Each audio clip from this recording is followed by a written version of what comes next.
July 1965. The air war in Southeast Asia is heating up, and a U.S. aircraft falls victim to a deadly new weapon.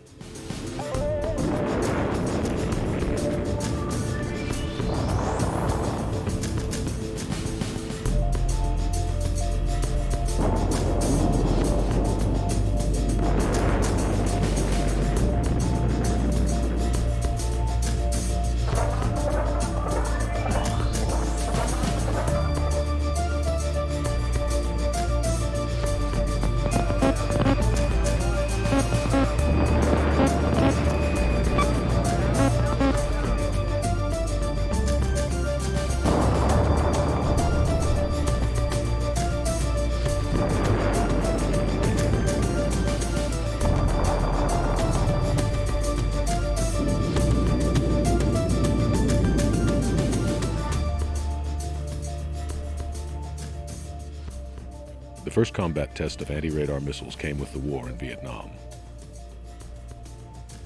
Radar-directed guns had become a significant threat to strike aircraft.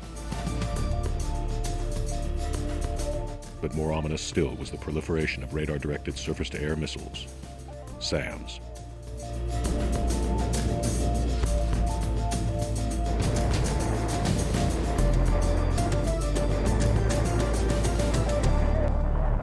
The SA-2 was a brand new device, a guided missile that the enemy could track while scan, and he could track several targets at one time, and he could shoot this missile, which is a flying telephone pole, 36 feet long and 3 feet in diameter. Looks awfully big, and it comes straight at you. The SAM did not hit very many airplanes, but it caused a tremendous amount of launches, or losses, I should say, because you'd have to go down into that small arms fire to evade the missile. So guns got most of the airplanes, although it was a SAM that made them get down where the guns could get them.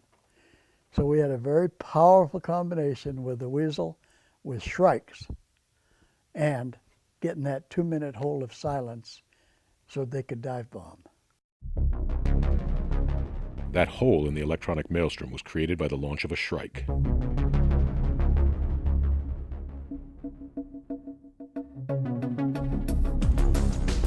The first operational anti-radar missile was introduced to the fleet in 1965.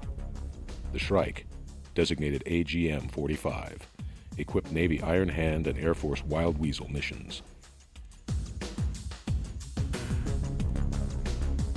In the 64 timeframe, we really had nothing to counter a surface-to-air missile threat or a fire control radar threat. As Shrike became available to the operators, the new radar seeker was used to cover alpha strikes, road sweeps, interdictions, any operation in which electronic defenses might be encountered. By the time we got into the action with the Shrike was specifically a defensive suppression weapon. Our purpose in life was to keep the SAMs and the SAM radars actually off the air, and therefore if their radar was not on the air, they weren't going to launch against you. Or if they did launch against you, their weapon would go stupid because we would force them to shut down. And as the electronic threat environment thickened with signals, the anti-radar missile became an essential tool. So you had to sort of pick and choose what was really your threat. And then you had oral tones in your headset. So you're listening to your GCI, your early warning radars, which would be a sweep that you'd hear back and forth. You'd hear your fire control radars, which would be sort of like a buzz, and then you'd hear your SAM radars, you would hear a definite chirp that would be a low chirp, low warble we always call it, and then you'd go to high warble, which meant that they were locked and were tracking, and then you'd get another tone, which would be a deedle, deedle, deedle, is the best way that I can describe it, and your big red light that would say launch. And that would mean that they were now sending commands to a missile that was after somebody. So from an Iron Hand perspective, you would try to locate the site based upon, first you'd have APR 25, 27 warnings, and then you would have your Shrike selected, and you would have your SIDS needles, so your needles which would indicate where either fire control radar or SAM was illuminating from. My introduction to armed weapons was in Vietnam, and it was the Shrike. And that was all we had for the longest period of time, and the only weapon that could be carried on the tactical aircraft that I flew. And we learned that the Shrikes were very valuable in those days and could not be wasted. Just as valuable, China Lake had sent its engineers and technicians out with the missile, out to the ships on Yankee Station, out to the bases where the war was being fought. I knew Jerry Schieffer, and I'd seen him on board the ships in those early days, but I never realized he was from China Lake, or any of that information was being fed back into the RDT&E community. But I'm positive that it must have been because as a new threat emerged, there were changes made to the Shrike. New tactics and new targets called for new Shrikes. Remember, we started out with classic Soviet tactics, and then we evolved into a different situation because we'd never faced this kind of an enemy this well armed with these kind of sophisticated electronics. And that's what, bred the Wild Weasel program. It was a quick reaction capability to reduce the losses which we were encountering. You could roll in, you could line up your needles, and then you had what was the dip angle. Okay, how far below the horizon did you have to dip in order to get your needles lined up? That was one way to shoot it. And it was a manual type delivery, and you had to sort of calculate in your head your dip angle and what your pull-up was so that you could get a little bit of a loft on the missile. To be real honest with you, you pulled until you felt it was about right and then pickle it off. Pulling the nose of the airplane up 45 degrees and lobbing it, tossing it like a basketball into a basket. And sure enough, all that was free distance. Then it would still seek it out, and that allowed us to outgun them. We could shoot farther than they could.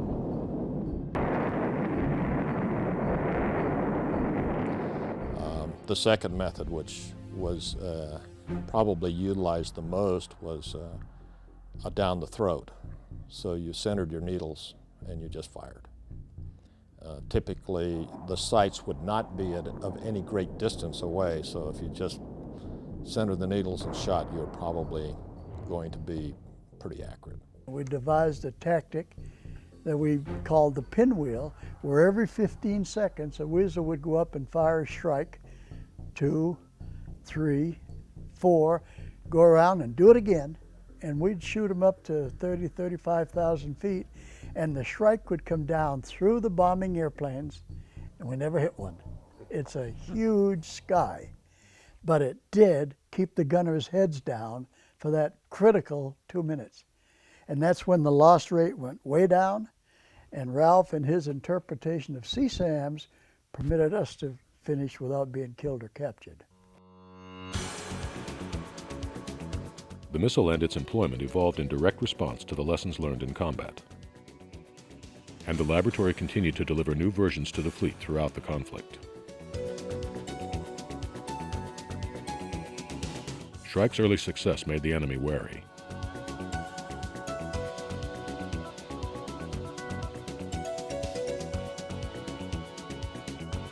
Even the threat of an inbound arm was often good enough to accomplish the mission. It was a very distinctive maneuver, this dip check. You would do this maneuver, and when you actually launched the missile, you would call over the radio so folks knew what missile was in the air, shotgun, and that was the call for a Shrike in the air. Well, the enemy operators soon detected this distinctive maneuver that the aircraft were making, and if they heard shotgun, they would shut down. Well, in the evolution of tactics and counter-tactics, as they began to shut down, even before we launched the missile in that, we had a counter-tactic that we could actually go out without a Shrike aboard. We would actually go through the dip maneuver, shout shotgun, and in some cases launch a Zuni missile, which was substantially cheaper than the Shrike were, and they would shut down. So we had achieved our objective of suppressing them at the time. And that worked for a short period of time until North Vietnamese aren't any dumb guys. They know a Zuni travels much faster than a Shrike. And they actually were able to discern the difference between a Zuni and a Shrike. So if you call shotgun and pickle off a Zuni, then guess what? They continued to radiate. So it was a little game of cat and mouse. So it got to the point of, well, we have to shoot a Shrike every once in a while just to keep them honest and get them to shut down. So. Over the course of the Vietnam War, Shrike would become the most fired air-launched guided missile in history. And whatever it took to get them to shut down was what we were after, because it gave the strike flight enough time to get in, drop their bombs, and get out of there. Of course, the ultimate answer was to destroy the site so that we didn't have to bother with them the next day. Although the controversy over defense suppression versus hard kill would linger, no doubt remained as to the future of arms in combat. By the time Vietnam was over, there was no question after firing some 10,000 Shrikes there and many standard arms. We've talked to pilot after pilot that became a real believer in arms. Right now, it's just it's not questioned as to the fact that an arm is a necessary part of our weapons arsenal. The true measure of a weapon of this nature is not really so much its terminal effectiveness as it is to the survivability of the strike force. It's a deterrent weapon. Ideally, if it were 100% effective, you'd never have to use it. Because if the radars stay shut down, then they pose no problem to the strike force, which is the principal objective for the missile to start with.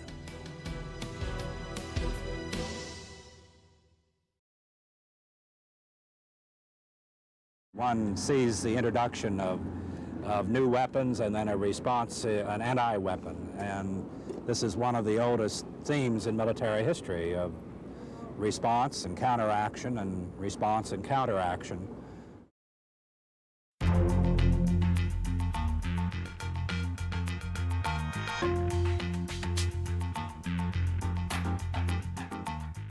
One of the immediate responses to this new technology was chaff.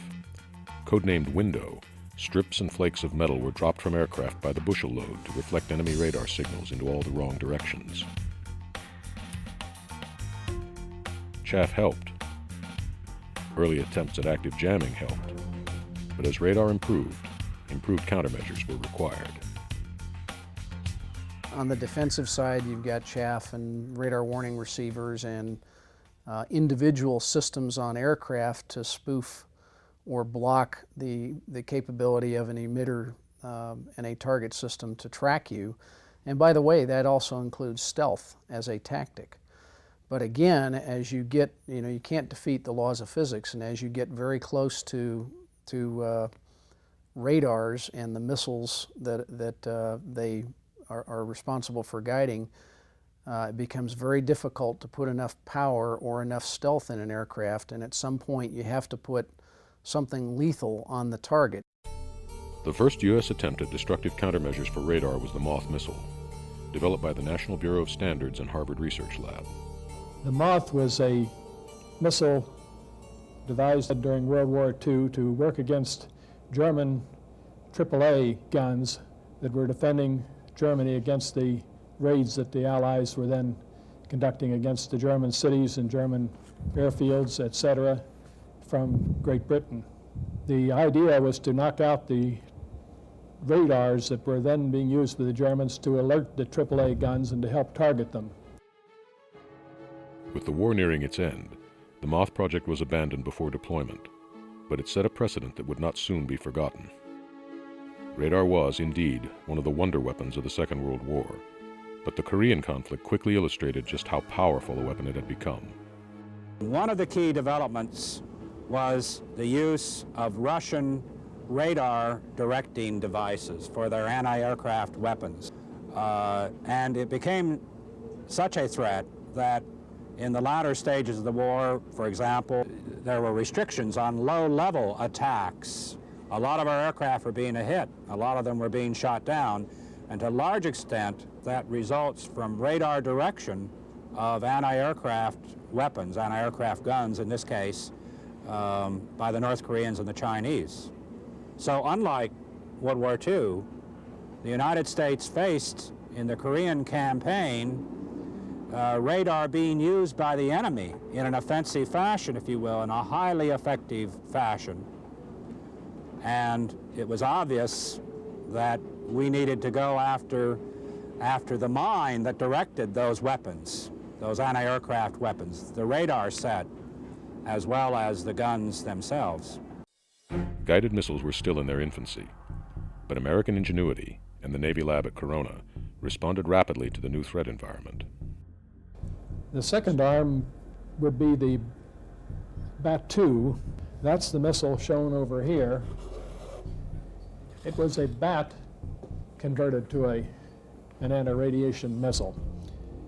This work on this was done during the Korean War.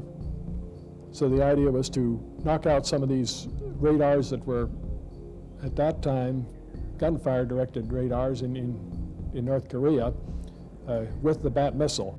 Corona's innovative approaches to arm design allowed the BAT-2 program to become BAT-Corvus and eventually evolve, Seeker first, into Corvus, a large and complex multi-mission missile and a product of the Cold War 50s. The eventual Corvus was envisioned for both tactical and strategic use. Now, it could knock out an airfield by hitting the radar that was at the airfield because it carried a nuclear warhead. And of course, getting a nuclear warhead anywhere near the airfield knocked that one out. It was a successful missile in that it flew from 160 miles out, I believe, in actual flight, and had 20-foot miss. And when you had a nuclear warhead, you didn't worry about such things as that. But the problem with Corvus was the cost. Cost aside, Corvus beat out several competing Air Force programs to become the Joint Service Arm. However, a contemporary development at China Lake would lead directly to Corvus' most serious competitor, the Shrike.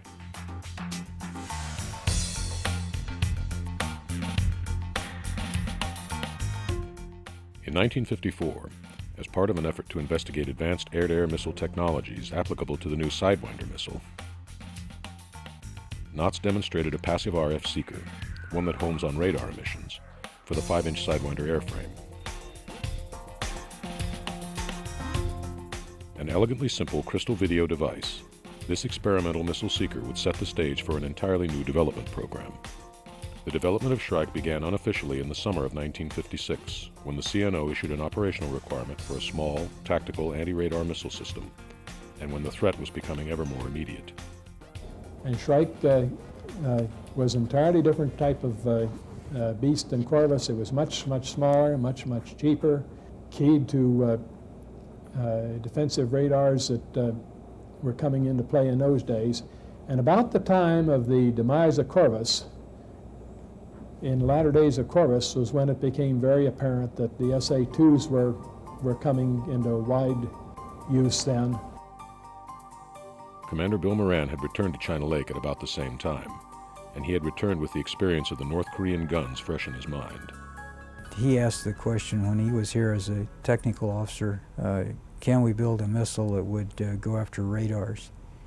And Leroy Riggs was involved. Leroy was involved in some of the paperwork that went from the center to Washington saying, hey, we think we might be able to build an anti-radiation missile.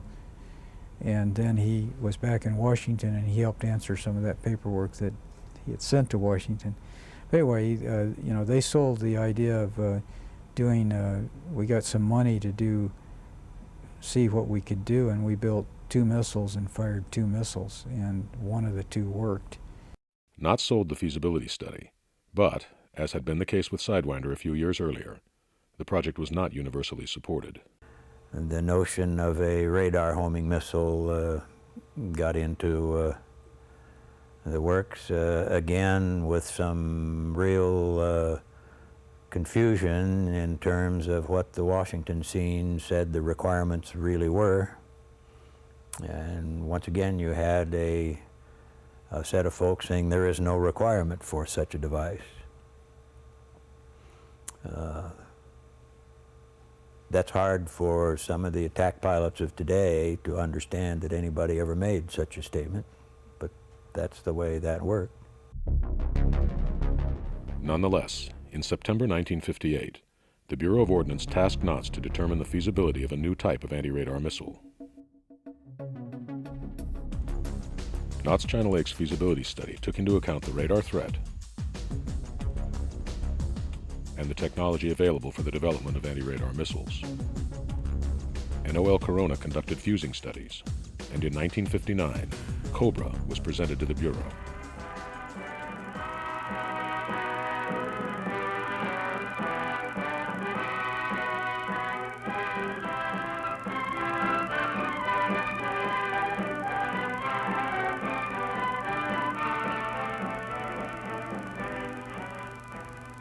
The Naval Ordnance Test Station has recently completed a feasibility study of a simple, reliable, inexpensive weapon. The primary goal was to provide an offensive capability against radar systems as they may be employed within the limited war concept. The ARM feasibility study had included fabricating several missiles that combined a number of available technologies and hardware. Since it looked like the program was coming on to be a solid engineering development program, we attached a name to it then, and the name at that time was Cobra. We took a couple of Corvus seekers and a Sidewinder hot gas control system, mounted it into this 8-inch airframe, and as I recall, the first motors we used, we strapped together 4 2.75-inch rocket motors together in a bundle, and that was the first motor.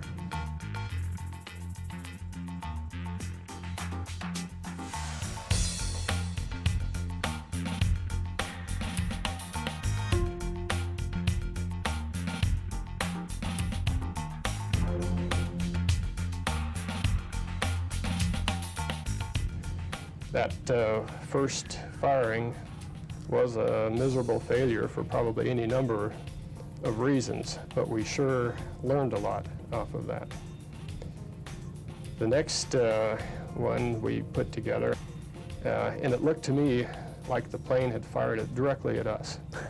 And I and myself and others were nervously looking around to see where we could jump off of the roof of the building, and then we could start hearing the thing coming in. And we were beginning to get a little scared when all of a sudden out in front, right by the radar, a big splash of dust came up. And the thing had successfully guided, and we were just absolutely overjoyed that that test was successful. This is one of our armed test vehicles. It is passive, receiving its signal directly from its target, S-band radars. Cobra already looked a great deal like Shrike, but considerable technological evolution would be required to make the shift from snake to bird. Will cost about $4,000 each in mass production.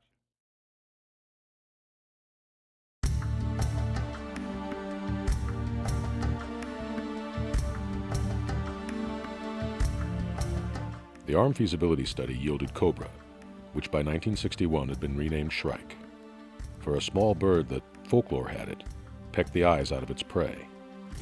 And by 1961, the development of Shrike was in full swing.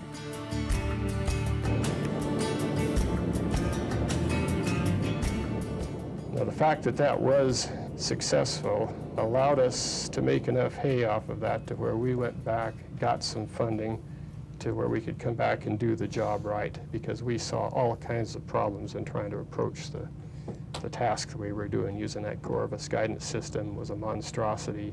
A lot of problems in the servo. We had to get going on the design of a warhead and fusing system.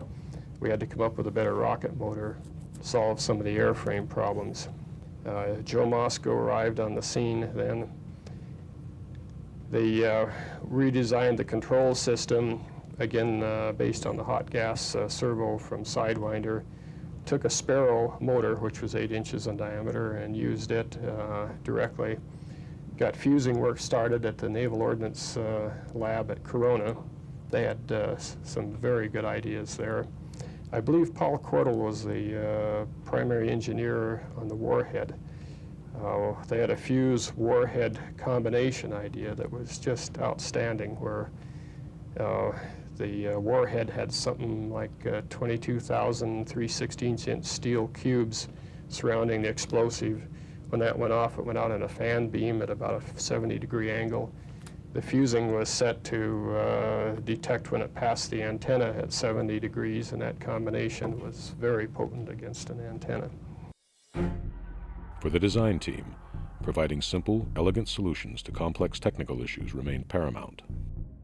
Shrike was essentially a ballistic rocket with terminal homing. We decided to do an anti-radiation missile in exactly that concept. Let's see if we can't let physics work for us instead of working too hard. And right from the beginning, we were concerned about having a simple, low-cost missile. And for example, there were influences that said we ought to put the antenna on a gimbal. And we worked real hard to keep the antenna fixed to the body so that there would not be any moving parts, because that would reduce the cost. But the Seeker remained a challenge. China Lake put together a highly talented team to push the state-of-the-art to meet that challenge. The first two anti-radiation missiles that were fired here at the center did utilize the Corvus antenna system. The remainder of the Seeker was pretty much built here in-house, and following those first two firings, the complete system was built entirely here at China Lake. Most of the technology at that time that was needed to build Shrike was in the front end, in the guidance unit. As I say, a lot of the remainder of the system, the control section, rocket motor, wings and fins and so forth, they used as much as possible things that were pretty much off the shelf. There wasn't a lot of technology around at the time in terms of broadband tracking systems. And broadband back then was like 20% bandwidth. Nobody had ever tried to build anything that complex in that small a space either.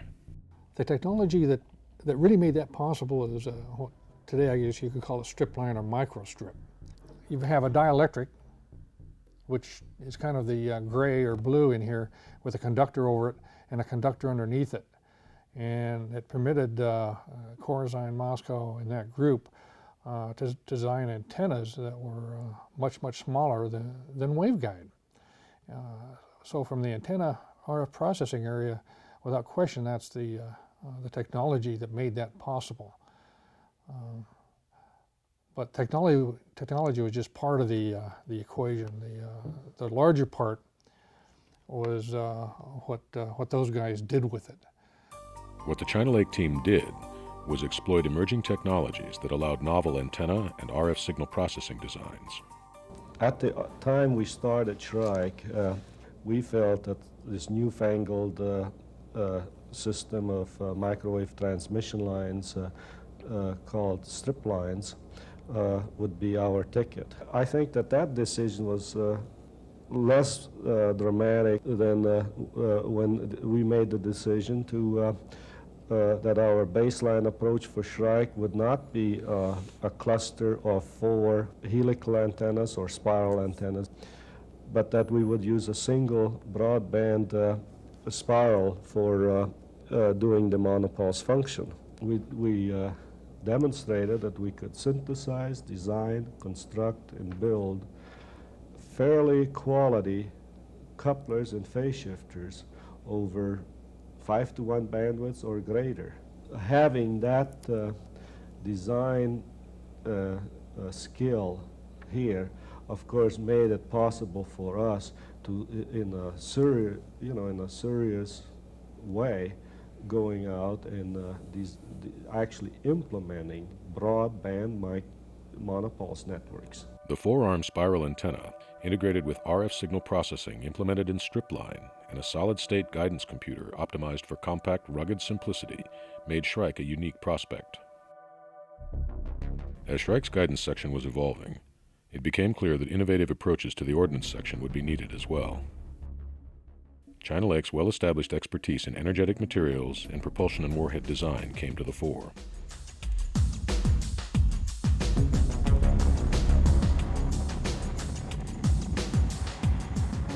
We came up with a unique warhead for Shrike, Paul Cordell and some of the other people out in the warhead group. The missile has a number of variables that lend itself to a particular warhead design. We had determined that fairly early in the study. Part of the challenge was delivering a relatively small warhead with a variety of potential angles of approach onto a target that could be quite complex. We evolved a design for a variable charge to mass ratio warhead. And that warhead then will project its fragments at different velocities.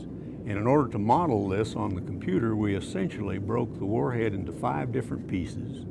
We had 5 different charge to mass ratios, and we could determine then from well-accepted fragment acceleration formulae what the initial velocity of the fragmentation would be, and then we could determine from tests how much variation in that velocity there would be in each fragmentation beam.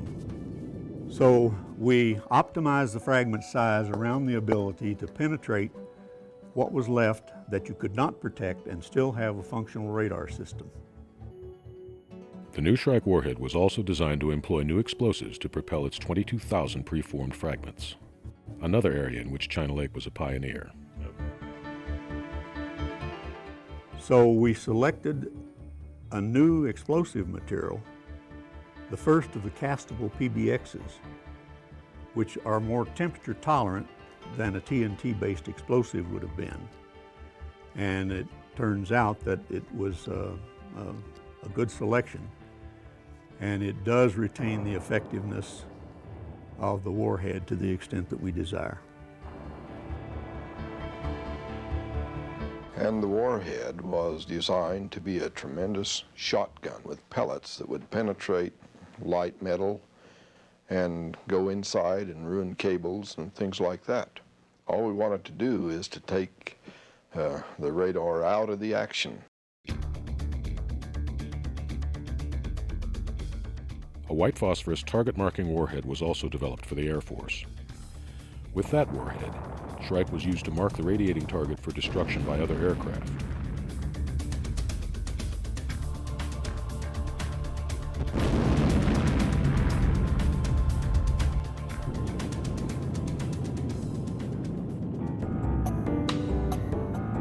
A highly effective warhead and a high-tech guidance system still wouldn't get the missile to the target. The feasibility rocket motor was unsuited to the mission, so an off-the-shelf candidate was selected. The concept for Shrike originally included modifying the Sparrow rocket motor, the Mark 38 that was in development at Rocketdyne, McGregor, Texas. And with slight modification, it became the Shrike propulsion system. There was nothing 8 inches in diameter and of reasonable performance capability available but that Sparrow motor. That early motor was problematic. It was complex and expensive, which did not fit with the program's design philosophy. The Sparrow motor was a very difficult design to build. So we were constantly having to fight ballistic anomalies, we called them, rather than failures, because the additional grain surface that got exposed would give a pressure spike, not necessarily blow up the motor, but certainly make one apprehensive. The other problem that we had with that was it was very labor intensive to build. And so those rocket motors in the initial production were costing $10,000 a piece in 1962 or $3.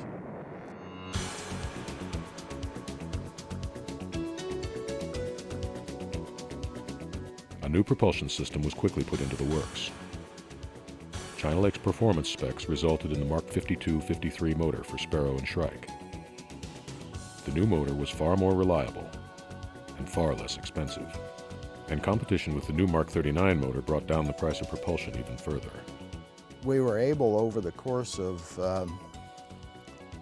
probably 10 years, to put out competing bids and get the Aerojet and Rocketdyne folks butting heads on every procurement. And as I recall, the price dropped down below $1,000 for Shrike rocket motors at the peak of that competition.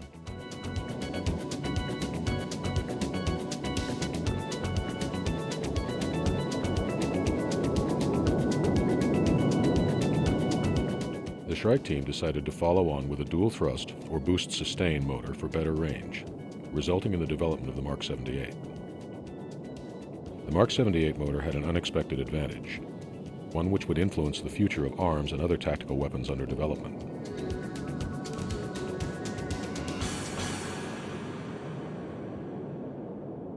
It had no smoke generated because there was no aluminum powder in it as a fuel. After this version of Shrike was in the fleet for a while, the Navy decided we really like that, no smoke in the sustain, because we were having problems in Vietnam with visual cueing of the radar operators seeing the missile in flight and seeing its smoke trail and shutting down the radar. So the outcome of that was that the OpNav folks established an operational requirement that any future arm weapons be smokeless. Now, it's physically impossible to make something that's totally smokeless and still have significant amount of energy. But we were able, using advanced technology, to come up with propellants that were of reasonable energy, slightly reduced performance, but still reasonable energy, and no smoke unless the humidity was very high. And that's what we then called reduced smoke propellants, because smokeless was really not achievable. The first deployed arm was also the first deployed missile with a reduced smoke motor.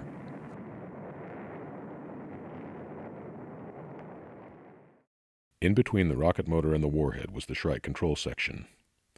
This compact collection of electrical, mechanical, aerodynamic, and ordnance components held the maneuvering wings and the missile power supplies.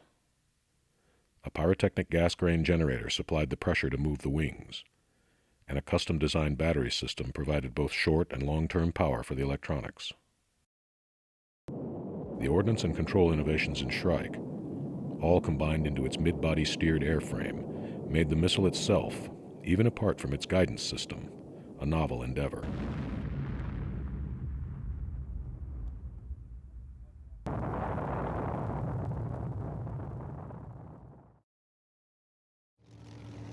In some of the early testing, I can recall a Navy pickup being driven down the G1 range road at I remember that.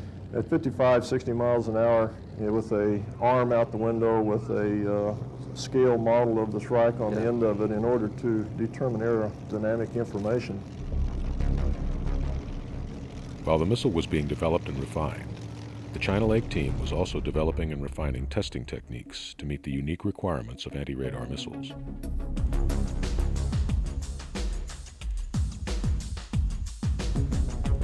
China Lake created a complete threat environment for evaluating arm hardware. And Shrike testing demanded an odd combination of supersonic tracks, aircraft racks, and other specialized test platforms.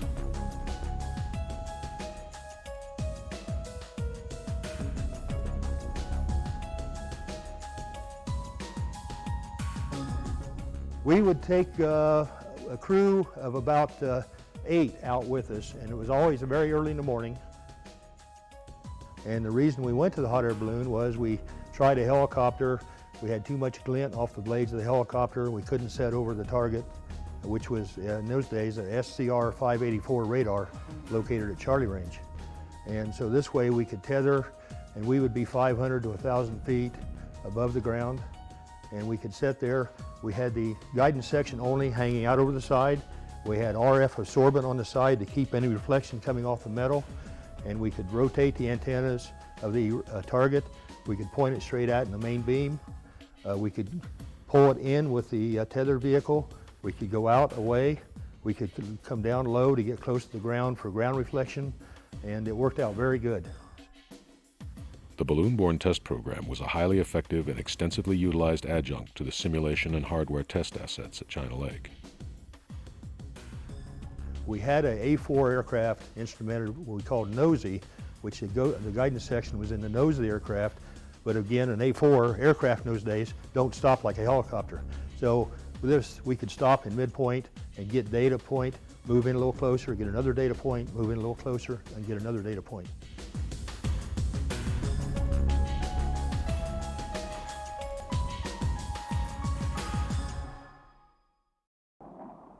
But there was still no substitute for live firings.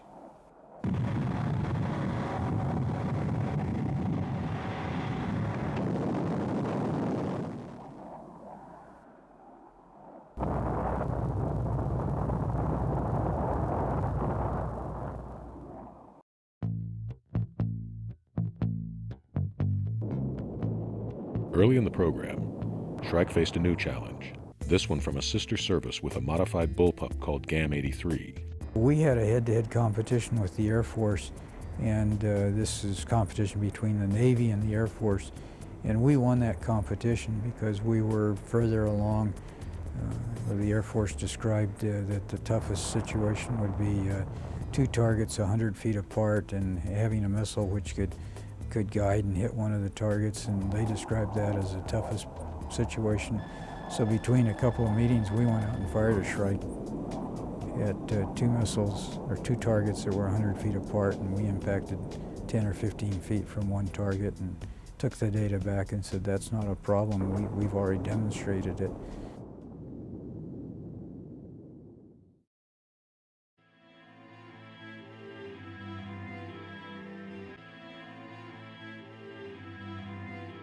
The biggest challenge for the early development program, however, came in the wake of the discovery of Soviet nuclear missiles in Cuba in October 1962. Probably the most exciting and excruciating part of the Shrike program, something which was highly classified at the time, was we built a developmental model seeker here at the center, and we actually packaged one of those in an aerodynamic shape, put it on an A4, and we flew it down to Cuba and actually received the signals from the advanced SAMs. And as soon as we basically confirmed that they were there, we were put into the EASY program, which is Emergency Shrike Effort Program. The EASY crash program to make pre-production missiles available to cover a possible invasion was taken on at presidential order. I built the first 24 RF seekers myself on the bench, and we built the first 100 missiles here on the center, the complete missile. It was a combination of a brand new seeker. We had a Sidewinder gas grain generator that we used in the control section to power up the control section. We developed the warhead for it, which was 22,000 fragments, and put them all together right here, and we're ready to go. The president got to see the Shrike for himself the following spring when he visited China Lake.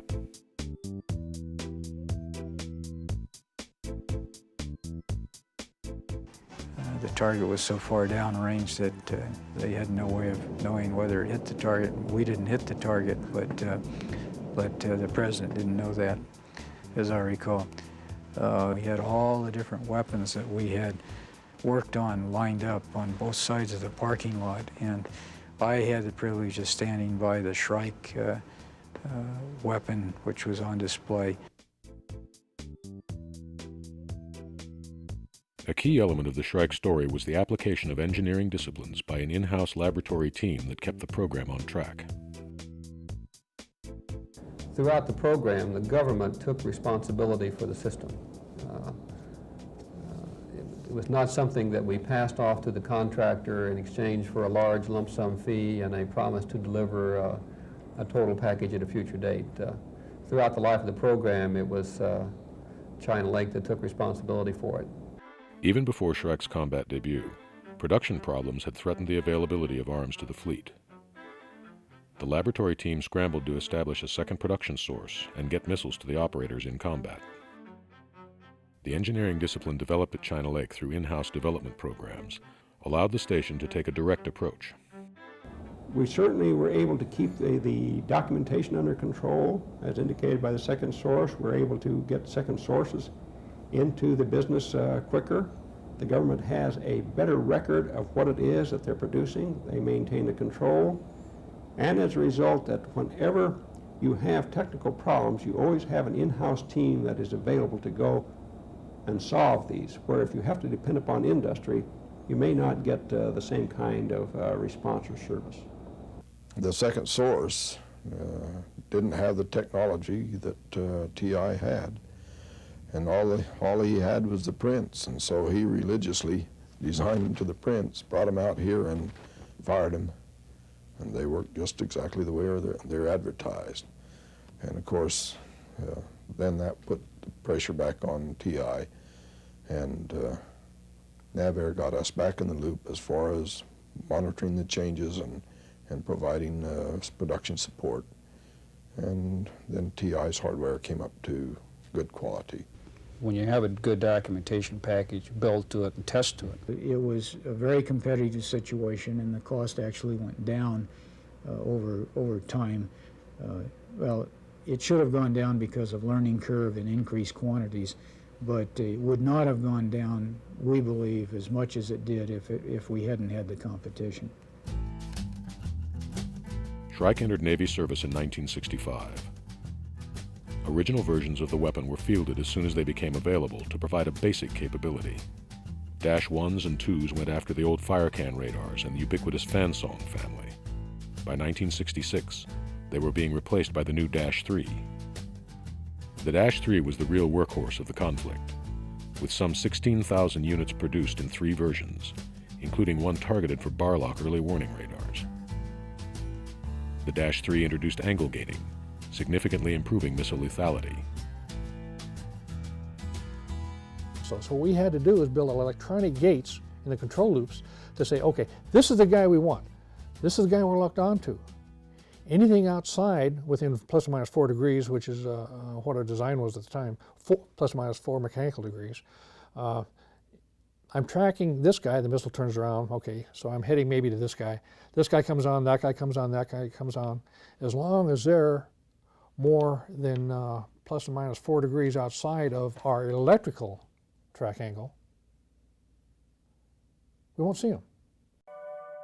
As new technology came available, and as new threats emerged, new Shrikes followed, incorporating broader bandwidth and covering more radar targets. There were several attempts to widen the bandwidth of the Shrikes.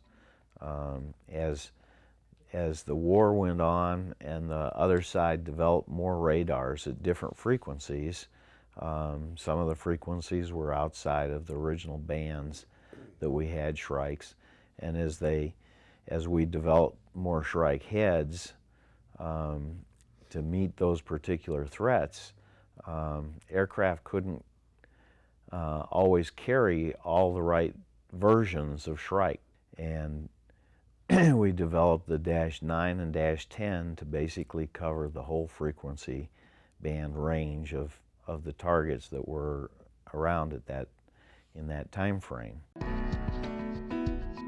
Dash 4, Dash 5, Dash 6, and Dash 7 Shrikes were developed to suppress headlights, low blow, flat face, and the new generations of Fansong. To support the increased combat activity in Southeast Asia, the Navy laboratory community was tasked with a number of quick response programs. During the latter years of the war, and almost exactly a decade after Easy, Shrike was again the focus of an emergency quick response effort. 104 days after program initiation, Shrike on board, the SOB, was successfully used in combat.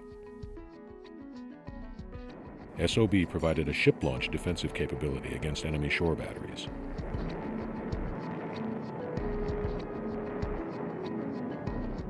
By the end of the war, more Shrikes had been fired in combat by the U.S. than any other guided missile. We've fired close to 9,000 of them in combat. We fired over 1,000 of them here on our China Lake ranges. We had any and every kind of firing. The further development of arms did not stagnate with the success of Shrike in Southeast Asia. Other activities and industry, notably the Naval Ordnance Lab Corona, pursued arm technology and modifications for existing systems. Bullpup, Condor, Sparrow, Talos, and even Polaris were studied, and in some cases modified and launched with anti-radar guidance. The only modified missile to see significant operational employment was an arm-launched Standard missile. It also saw some sibling rivalry. At that time, Standard Arm was being pushed by Corona, and we considered it a competitor to Shrike, and not a very good competitor, something that would cost 10 times as much and not perform much better than Shrike. And so we had lots of discussions, which at times were not too friendly with our sister lab at Corona, about the virtues of Shrike versus Standard missile. You might view Standard Arm as a version of Shrike in one way, and the reason it was called Standard Arm, they took the basic Standard missile and put an arm seeker on the front end. Turns out the arm seeker they put on was a Shrike seeker.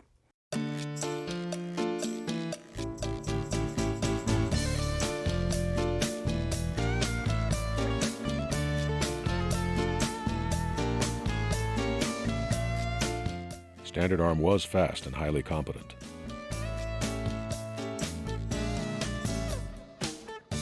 But also large, cumbersome, and highly expensive. I think the Navy developed the Standard Arm, that's my recollection anyway. We had this missile, but it was so expensive, I think they only got to shoot 6 in the whole time we were over there, and I don't remember who got to shoot them. It certainly wasn't the Weasels. And so back to, I guess, the political or the economic part of war, if we hadn't had a Shrike, which was cheap enough that we could burn a whole bunch, we would have never been able to develop this tactic, because we couldn't afford to shoot Standard Arms like that. Standard Arms limitations left Shrike as the premier defense suppression tool. Shrike's limitations, too, had been duly noted, and the development of its successor had been initiated.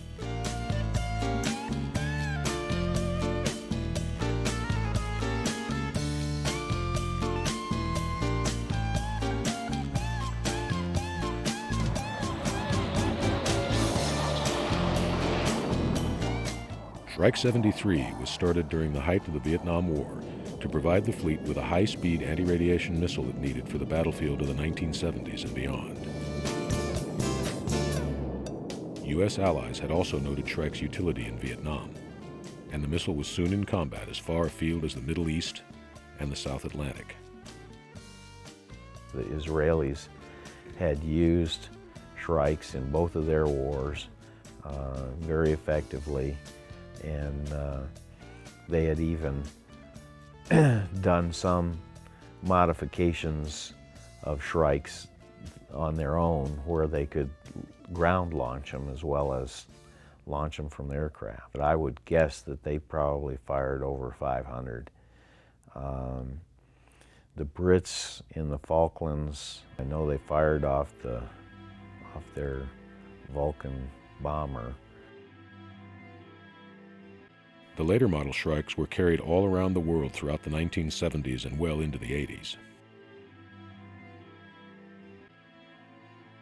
The last hurrah for the AGM-45 came during Desert Storm, when limited numbers of the aging missile were fired by Marine Corps and Air Force units.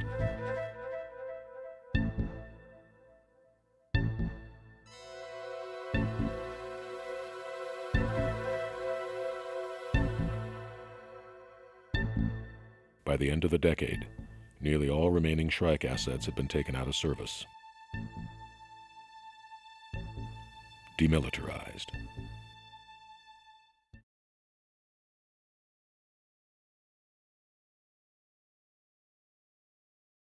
What we wanted to do was to maintain the philosophy of the simplest, least expensive missile we could come up with, which would do the job, And so the name Shrike 73 was a good name.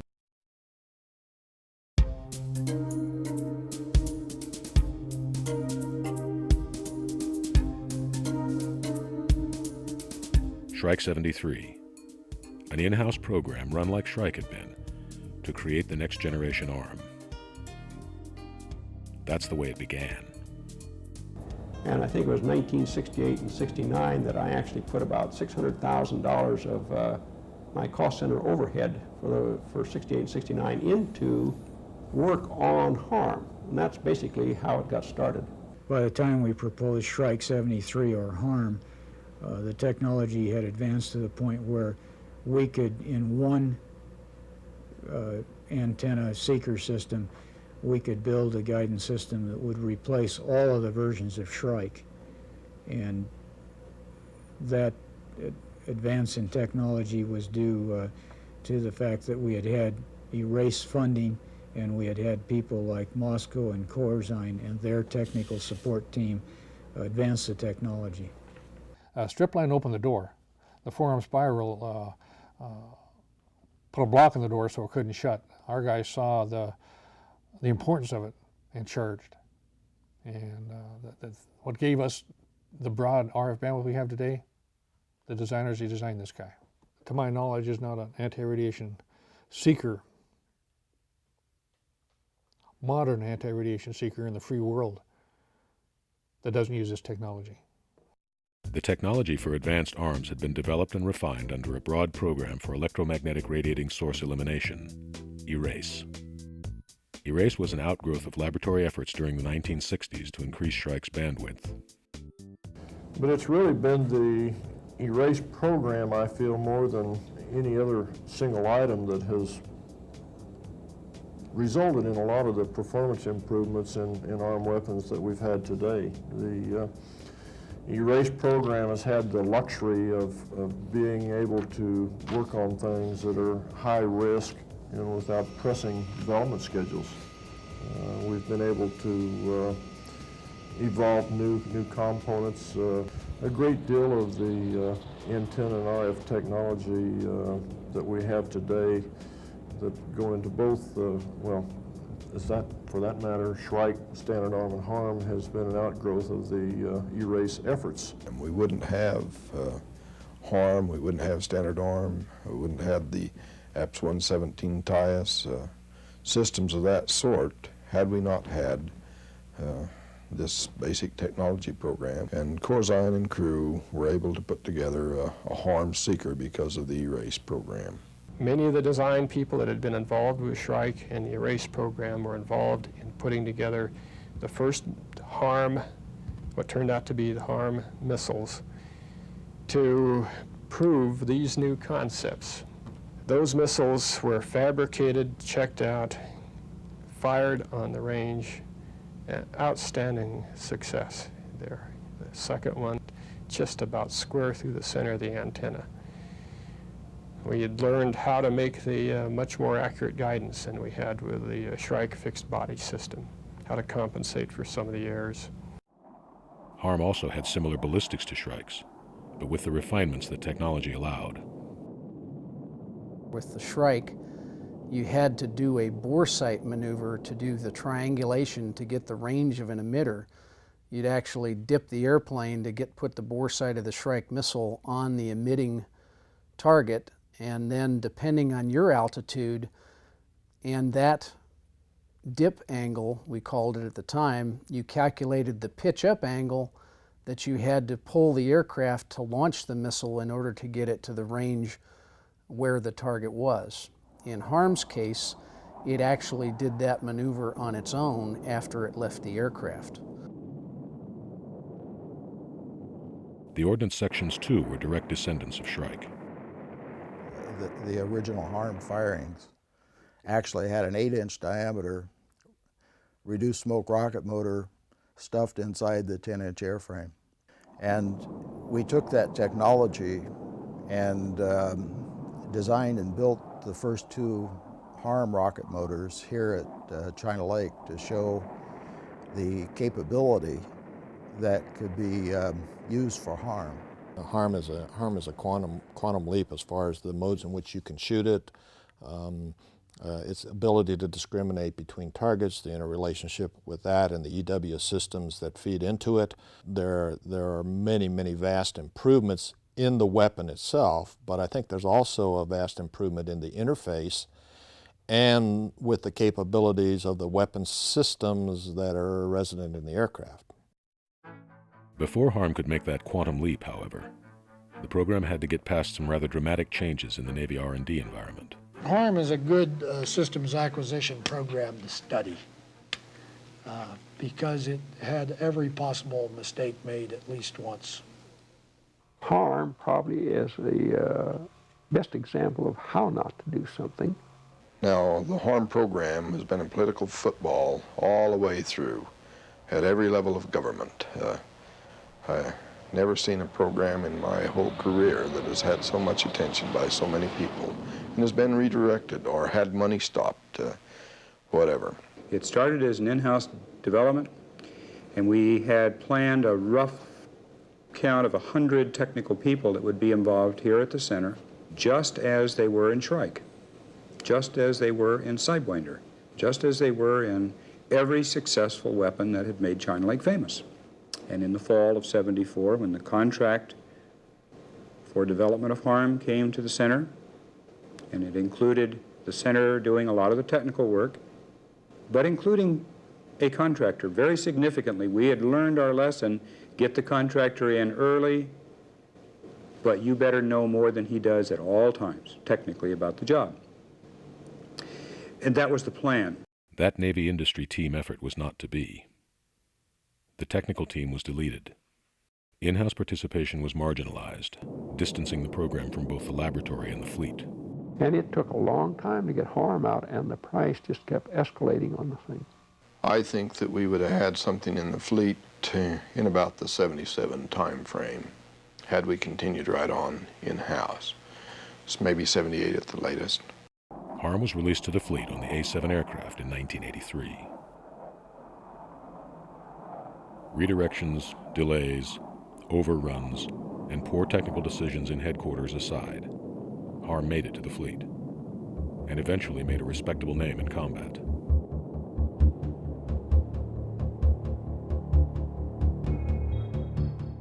Harm made it back to the lake, too. The laboratory team would work with the contractor to integrate advanced guidance with advanced propulsion and warhead and fuse, and to mate the missile with its aircraft. More complex to integrate than Shrike with its minimal avionics, Harm nonetheless was adapted to a variety of platforms. And as new and more potent technologies came available, Harm evolved to meet new and more potent threats. Part of that evolution was a politically plagued outfall of China Lake's arm technology program.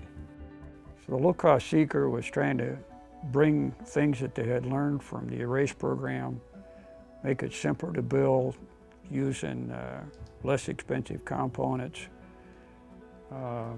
infusing the new technology, improvements on packaging and so forth. Unfortunately, it came too late in the program to really realize the advantages. You were already down on the learning curve on building Harms. It was pretty hard to get enough money to do the development, get it productionized and whatever.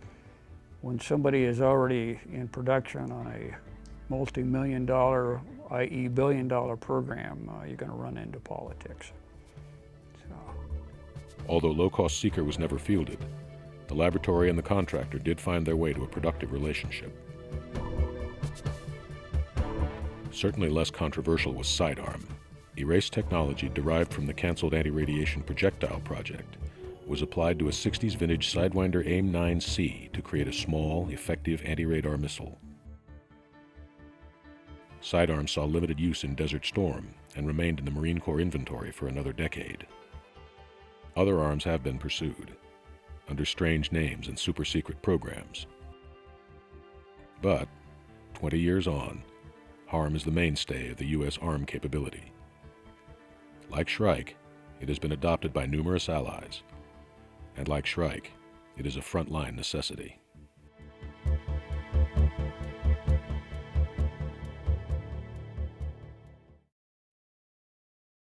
As long as there are surface threats on the ground shooting at airplanes in the sky, ARM will be in the air.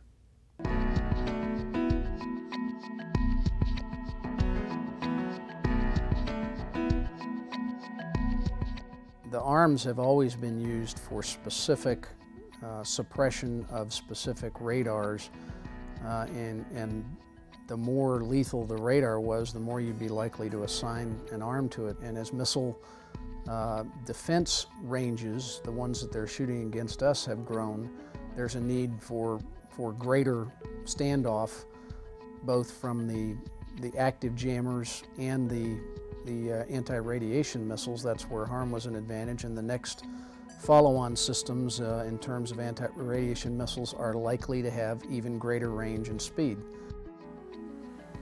Throughout the 1990s, in the laboratory and in industry, high-capacity, high-speed computer processors were combined with the RF technology derived from Erase and other programs to spawn a new generation of ARM seekers.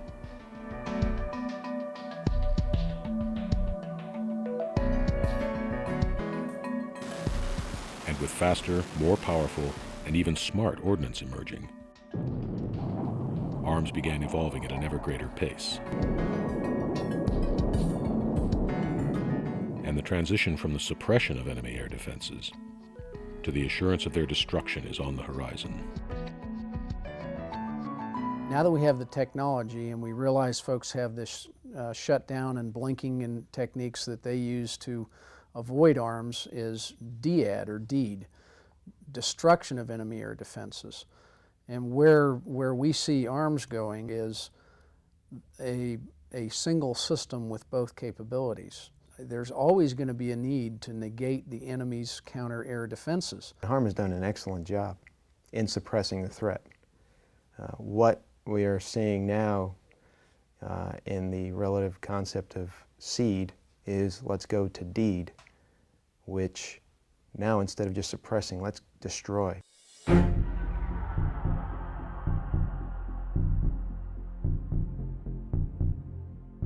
Because every time that we go on a mission, we lob a bunch of harms, create a sanctuary for a short time, but when we go back the next day, we have to go do the same thing all over. So we expend a lot of weapons. So we need to start thinking more in the concept of DEED. And from a fleet perspective, their drive is to make the weapon more effective, make it more lethal. Evolution, with some revolutionary additions. The new arms will be a synthesis of new and emerging technologies. And that's where the follow-on to HARM is. So the follow-on to HARM being ARGM, or the retrofit to HARM being ARGM, is to take the technology of today and make the weapon, increase the weapon's lethality, and also bring in the net-centric enablers from receiving national information or information over a link to present that information to the aircrew in the cockpit to make a real-time decision on whether or not to engage a specific threat. And then another benefit of the follow-on to HARM is we'll have a weapons impact assessment transmitter. We're going to be able to send information about where the weapon impacted. What else the ARGM weapon will bring is the ability of the warfighter to be able to say, I want you to go to spot X, and I don't want you to leave spot X. That's called geospecificity. This is where I'll impact. The concept behind that, you'll reduce the possibility of being pulled off on an ambiguous threat. The beauty of that is we've proven that technology, that capability here at the lake in 2003 with the Quick Bolt program, where we actually took national information in flight, had it correlate with the threat on the ground, launched the weapon, had two systems out there. We shut down our primary system, the one that we were really targeting. The system tracked both, recognized one shut off, recognized another was still on. Just prior to impact, it'll send back a weapons impact assessment transmission, which it did through the national architecture, and we were able to determine exactly where it hit. And as with Shrike over 4 decades before, ordnance sections are being tailored to the new mission. There is a program on this base right now called HSAD, which is going to take a HARM missile body, take the rocket motor off, and put a ramjet engine on. And that program is going to help demonstrate, hey, if this works, we can then consider transitioning ARGMs with this new rocket engine, this ramjet engine. And what that does for the guys flying is as the threat evolves, their stick has become quite large. We are slowly transforming that system into a more lethal, more geospecific, and more interoperable system with the whole battlefield to transition that role from just seed to deed.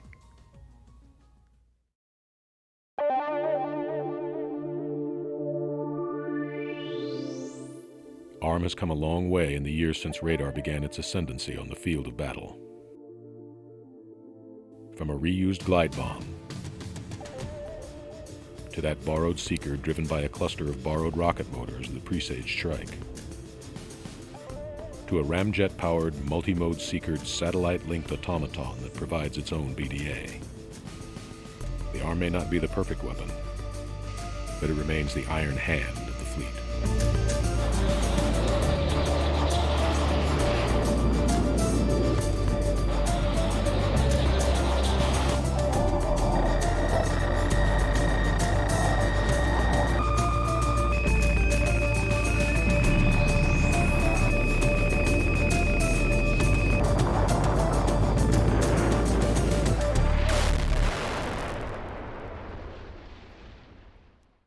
Thank God for Shrike, and thank God that we've got engineers who can put their head down and figure out weapons and give them to us to do the job with.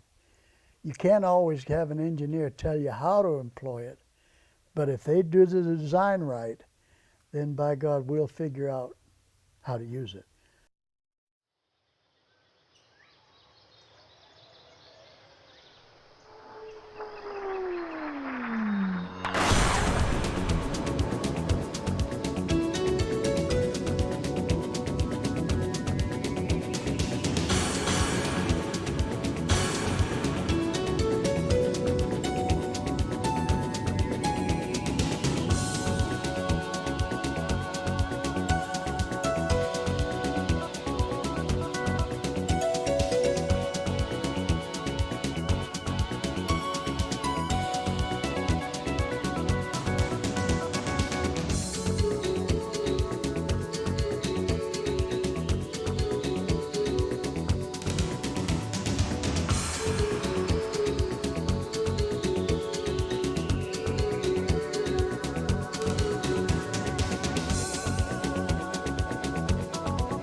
shrike is a bird.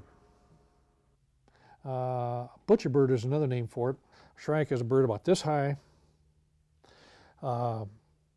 Voracious killer, tends to eat everything that's killed, but when they kill something, a rodent, small rabbit, they like to hang it on a twig, hang it on a fence post, just hang it out there, let it dry out, let it turn to jerky. And it turns out the way the shrike killed the animal is it hit it behind the neck, break their neck, and then take it, fly away, and stick it somewhere. Well, when I first got on shrike, I said, gee, where did shrike name came from? They said, well, a shrike is a bird that pecks the eyes out of its enemies. I said, cool, man. What a heck of a name. These are the eyes of her enemies, without question. What does shrike do? Stops them, picks her eyes out. Great name. Well, I did some research, and one, shrike doesn't have a beak for it. It's more of a curved beak than a pointed beak that would be used for pecking and impaling. It's more of a curved, a curved beak to break bones, cervical vertebrae of their prey. Where the name came from, I have no idea. The name's here, we got to live with it. But it's a real, as far as I can find out, it's a real misnomer. Somebody said, gee, a shrike picks the eyes out of its enemies, and it went from there.